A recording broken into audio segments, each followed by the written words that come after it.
I suggest you don't worry about this sort of thing and just enjoy yourself. That goes for you all, too. Yes.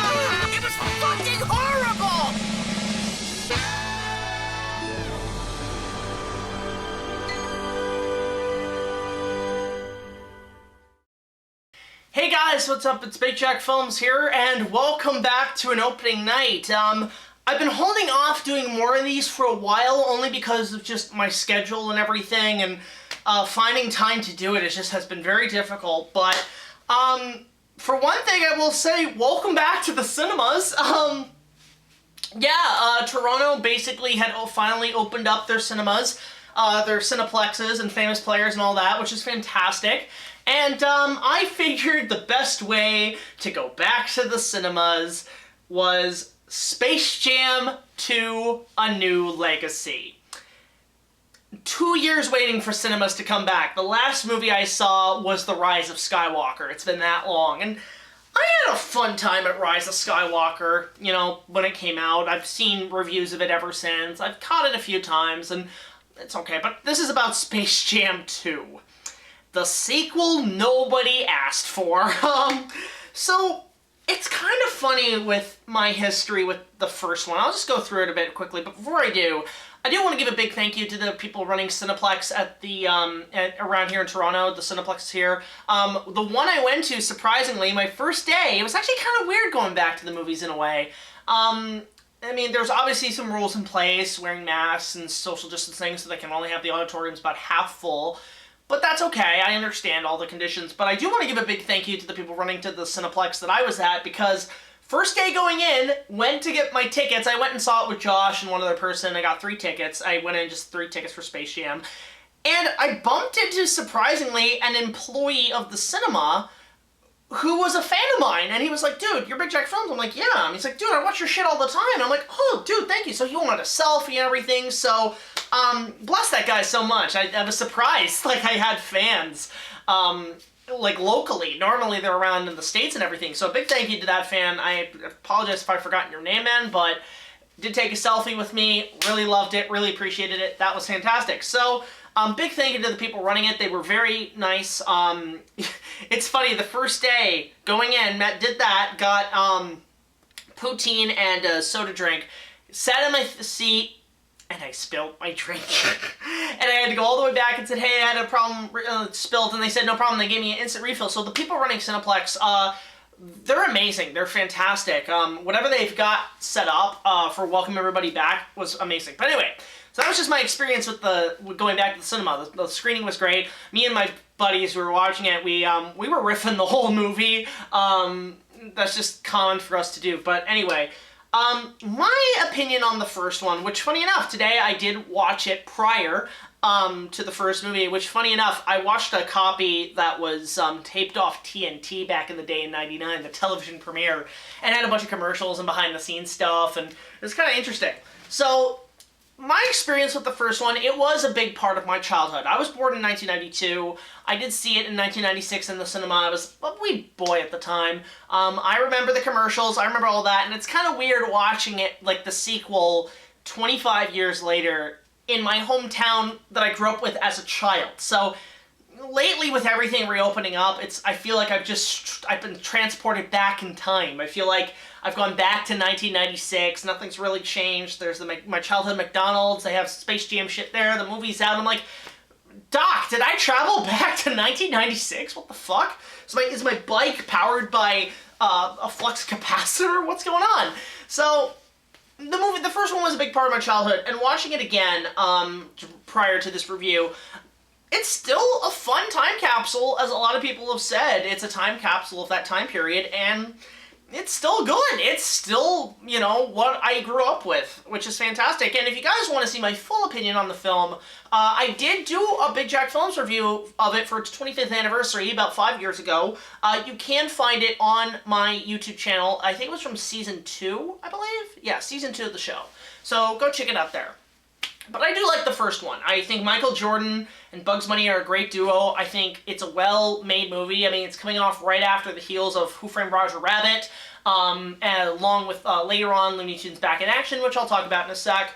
But yeah, it's a good movie. It's a fun time capsule of the 90s. If you want to know what the 90s truly was like, go watch Space Jam. It's fun. It has that Ghostbusters vibe, which makes sense because Ivan Reitman, who did Ghostbusters, had a huge hand in it. Bill Murray's in it. A lot of people are in that one. And now, 25 years later, it's the 20th anniversary was in 2016, my mistake. 25 years later after the first one. Now, the thing is with Space Jam 2, I remember first hearing about it from a YouTuber I discovered that I really like. I've met him a few times, Black Nerd Comedy. That was one of the first videos I ever saw of his that drew my attention, like they're making a second one. And then after that, I watched a lot of Black Nerd Comedy's videos, and he's an amazing talent, by the way. I love his videos. But he kind of drew me in. I was watching it on my phone, like his video, on a trip to Florida, and I was like, they're making a sequel? And then it buzzed for a couple of years about the potential of a sequel, and then it just kind of picked up. And I guess Warner Brothers just had some extra money, and they just said, fuck it, let's make one. And for a sequel 25 years later, what's the plot essentially? It is basically kind of the first film, but also not the first film. And what I mean by that is that the plot is basically the first movie again. You have obviously seen like the Michael Jordan equivalent in this one, LeBron James. You see his childhood. It opens, I will talk about spoilers by the way. It does open with him trying to play basketball as a kid. And he's playing a Game Boy, and he's playing Bugs Bunny's Crazy Castle, the game mostly famous now for the angry video game nerd, so James is gonna like this one. So it has a lot of gaming aspects into this one. They do update it where it's like now video game kind of tech. So we see kind of his childhood, we see the same opening credits, his career, and the only thing I wish they did put in was the Space Jam theme. Like, what the hell? I've listened to the album prior to, and I thought it was okay, but it is missing that classic Space Jam theme. Like, what the hell? You know, you make a sequel and you don't include the theme other than in the trailers. It's the same shit they did with Rise of Skywalker. They teased Duel of Fates, but they didn't put it in the movie. What the fuck? Fan edits will handle that. But anyway, so LeBron is trying to get his son to play the game, but his son wants to be a game creator and create a video game, and, you know, it's a conflict of interest, old and new, and, you know, the lesson is be yourself, so it's pretty much the lesson of the episode of SpongeBob where he rips his pants, and that's the message, but obviously Warner Brothers has a algorithm character, an AI, where we don't know where he comes from, we don't know his background, we don't know why he's doing this, and he runs the, what do they call it, the serververse of Warner Brothers? So it's kind of like Ready Player One, where the characters may or may not be just avatars of their own creations, or are they the real thing? It's very hard to decide. I mean, given the game at the end, it feels more or less like their avatar, so it's kind of like a big Comic-Con event. So basically, the server, played by Don Cheadle, you know, War Machine, from the Marvel movies, basically kidnaps LeBron's son, so LeBron has to play a basketball game to get his family back, but the rules constantly change, so he obviously has to go get the Looney Tunes, which, one thing I will say about this with the Looney Tunes in terms of characters and Bugs and all the characters is that they treat it kind of like how they did the recent 2011 Muppet movie, where, like, all the gang is split off and doing their own thing, and Bugs is the only one left running the place. So it's kind of like Kermit in the Muppets 2011, where he's the only one running the studio, and they have to get the gang back together, and that's pretty much the first half of this movie. The first half is getting the gang back together.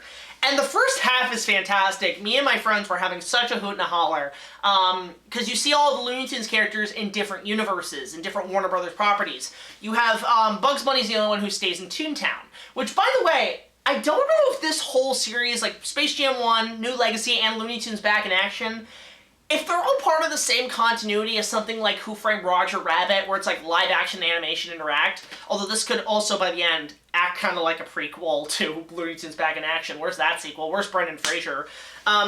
It's funny because my buddy Josh had said to me, there's a security guard in the movie, and we were thinking, oh, that should have been Brendan Fraser. That would have been hilarious to tie those two together. But anyway, so we see all these Warner Brothers properties, and you know, if the first one was a commercial for Nike and McDonald's and all these advertisements, this is just one big commercial for HBO Max, because you have everything Warner Brothers owns in this movie, aside from a few, which I'll get to.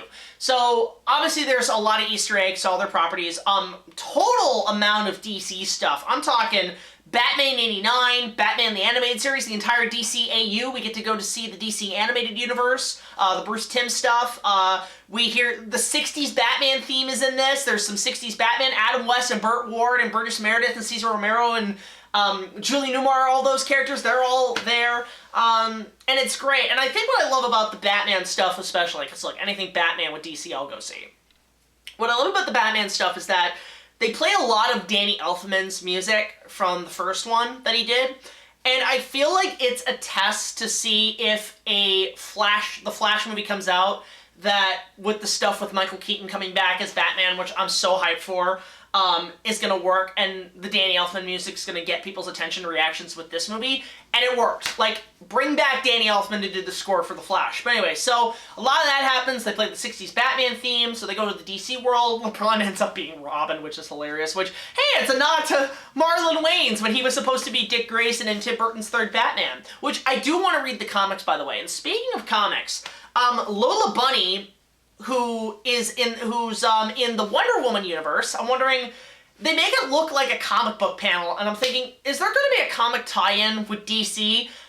I would actually be okay with that. I'd be pretty rad if there was like a side comic, like just a one-issue comic, showing how Lola got to the DC universe and her training with Wonder Woman, which they do play the current Wonder Woman theme, which I do wonder if Wonder Woman in this is voiced by Gal Gadot, which would be great. So there's that. There's not the John Williams Superman. There's a lot of Superman references and all that jazz. So there's all kinds of DC mentions in here. Not much in terms of the Zack Snyder stuff, aside from the Wonder Woman theme. So I'm thinking, is this going to be part of the Snyder Cut?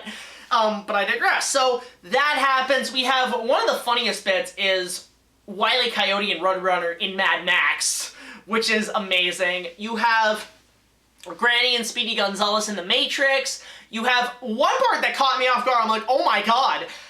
We go to the Austin Powers universe, specifically the second movie. So yes, Mike Myers does make a stock cameo, and you see Elmer Fudd as Mini-Me and Sylvester as Mr. Bigglesworth, which I love those Austin Powers movies. Again, this is sort of like Ready Player One, where it's sort of a trial movie to see if people are interested in certain IPs still. Like with Ready Player One, there's going to be a lot of nods to Ready Player One. Ready Player One was pretty much a pitch to see if certain franchises could work, hence why we're getting actually a Gundam movie, was the reason for Ready Player One's success. And, you know, with this one, you have things like Austin Powers references, Batman, and Matrix and stuff, so it's a test to see if people want to see these. And I'm like, yeah, I'd go see a lot of this stuff. I have no interest in The Matrix. I've never been a Matrix fan. But Batman and Gundam and, you know, all that stuff is, yeah, like, I'll go see that shit. So again, it's sort of the same thing. There's just so many Easter eggs. So a fourth Austin Powers, I'd go see that too. I know it's probably going to not be good, but hey, you know, if we can get Space Jam 2, why not Austin Powers 4? Why not? You know, Mike Myers probably has nothing better to do. But, so there's a lot of that stuff in the movie, and it's fun. It's fun to see kind of all the stuff. Even stuff from the first movie is kind of established. You have the Monstars as aliens make a little cameo in this, which they're rooting for the bad guys, which makes no sense, because in the first one, they ended up switching to the good guys. And then the same thing is, there's also a nod to the first movie, because part of the Warner Brothers server is the first movie, which totally adds so much continuity flaws completely out the window. And again, this is one of those, fuck it, let's just see what happens.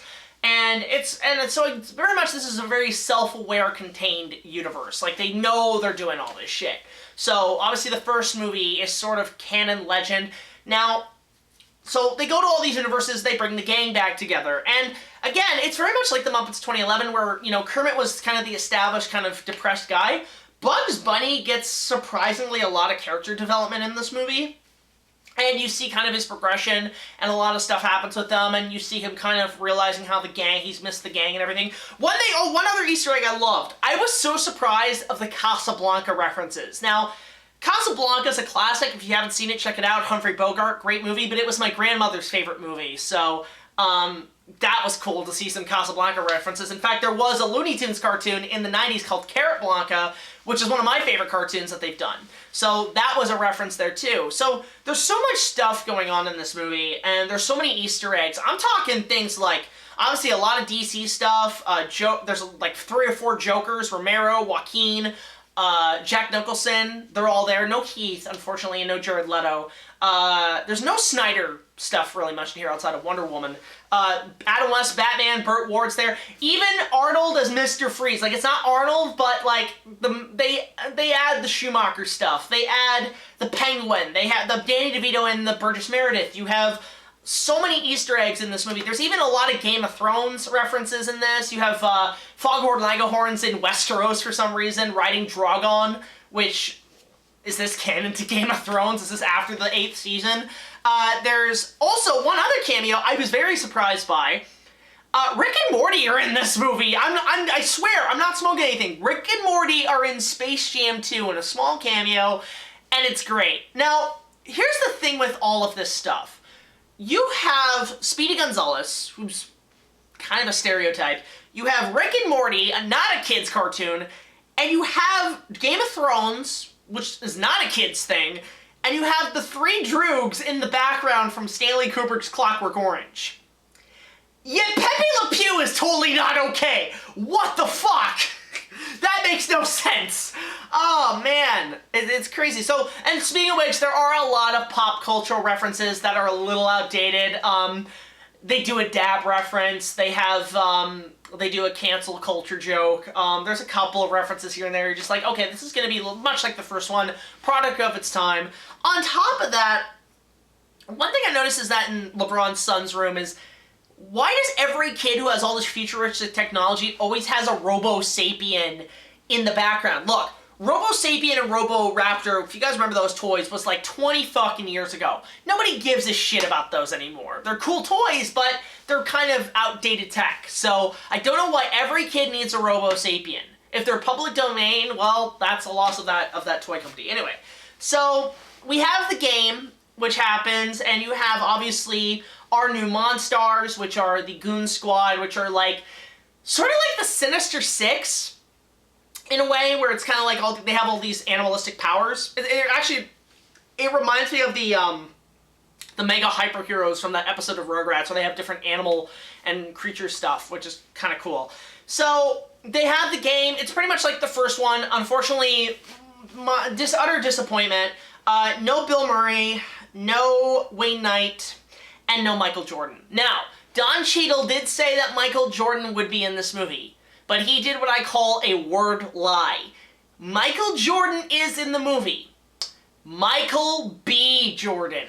Ha ha ha. No. No. Like, that's the part I'm like, why would you do that? Like, I was really hoping at some point Michael Jordan, the Michael A. Jordan, the one, Air Jordan, would show up and kind of mentor LeBron.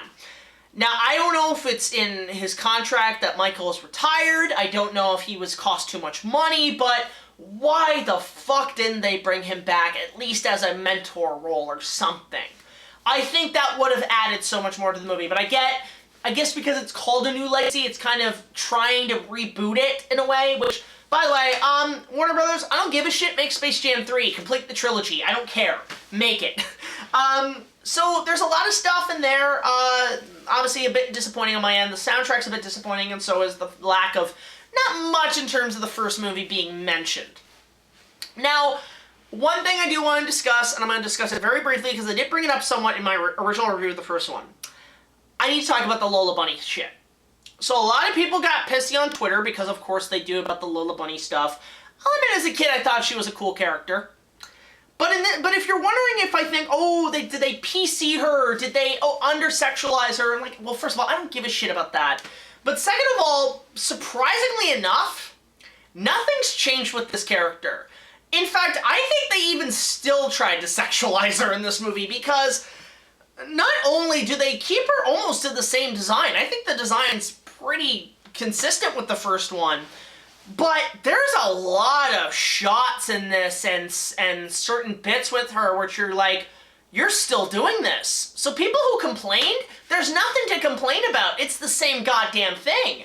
Except I think it was actually pushed a little further. First of all, there's tons of ass shots of Lola. Like, not bare ass, not bare bunny butt, but I'm talking like a lot of panning shots of just her, like obviously in her outfit and just like panning around to appease them. She's doing a lot of weird, like kind of interesting positions. Like she does a Wonder Woman position from Batman v Superman, if you know what I'm talking about. But also, they try to ship her and LeBron together, which, what the fuck? Am I the only one who saw that? That they were trying to ship Lola Bunny and LeBron James together a lot in this movie? It's kind of weird. It's kind of weird. Like, look, that wasn't in the first one. She was after Bugs. But on top of that, there's a goon squad who's part snake, and they do, not once, twice, a bit where she wraps around Lola. So, for people who are complaining about, oh, they don't sexualize it, like, look, whatever your kinks are, I don't give a fuck, but you're probably gonna be satisfied with this. Why am I talking about this? You're gonna be satisfied. There's nothing to worry about. Don't worry about this thing being PC. You know what? I think for the furries out there, you're gonna be okay. You're actually gonna be satisfied, I think. So, that's just my rant on that. I didn't have any issues, any problems. I think it was okay for you furries out there who, the small percentage who watch my channel. But anyway, back to the movie. Enough of the furry talk. So, there's a lot of cameos, again, a lot of Hanna-Barbera. There's, you know, the Flintstones, the Jetsons, the Scooby Gang, the Falcon. Space Ghost is there, which I love. Space Ghost, Jabberjaw. There's a lot of Hanna-Barbera cartoons. Lack of Cartoon Network-based cartoons, because they are owned by Warner Brothers. I'm talking no Dexter's Lab, no Johnny Bravo. Where was Ed and Nettie during this game? Where was Ralph to be like, I shall revenge the son of a shepherd and score the game, and boy, that would have been amazing. You know, I Am Weasel, any of those cartoons, no Powerpuff Girls. Come on, you could have fitted them in somehow, but obviously, I guess, rights issues on that end, for Cartoon Network. And what have been, how cool would it have been to see, the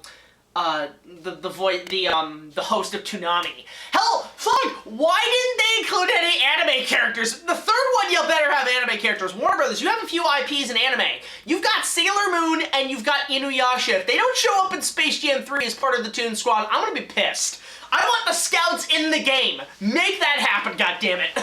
Because Viz is owned by Warner Brothers, so it would make sense if they did that. But anyway, so that's in the movie. No, that's not in the movie, but I wish it was. Count for the sequel. Iron Giant, and then, of course, a lot of people want to know, King Kong's in this movie. The Space Jam. He's just there. No, he's just there. He's just doing his thing. It's pretty much the same model design from Ready Player One, which I believe Spielberg had a hand in designing that, and it was more based on a mix of the original Kong and the King Kong encounter at Universal Studios was kind of there. But it's kind of interesting that, like, they kind of make him more look like the original Kong, and there's bits in this movie where King Kong's in the background, and he just look like he's having fun. The boy's there. He does a fist bump with the Iron Giant, which, you know what? I didn't really give a rat's ass about this movie. I mean, I wasn't hyped for it per se. I wanted to see it, but I wasn't hyped. But when you have King Kong and the Iron Giant fist bump, I'm a fucking whore. Take my money. But yeah, I thought Kong was great. There's one joke here. I won't say what happens. I won't say what the payoff of the joke is, but they do make a nod to Training Day. And if you've seen Training Day and the most famous line, you'll know what I'm talking about. There is a joke here that I howled with laughter. It was hilarious with King Kong. So, Kong's good in this movie. It's great. Would I do it as a King Kong review? Probably not. Would I maybe review this as a review someday? Maybe. Down the line. way down the line. But yeah, that was really fun to see. But yeah, the whole movie does kind of just have a lot of great nods. It's a great kind of time capsule of not just 1996, a kind of callback, but it is also very much a time capsule of 2021. On top of that, I will say too, is there are a few flaws I do have with the movie. The only real flaw I have is, I mean, as much as I loved so goddamn much seeing the Looney Tunes and even LeBron and shit, seeing them in 2D animation, which this shit has been dead for years. It's good to see that again, especially combining with live action.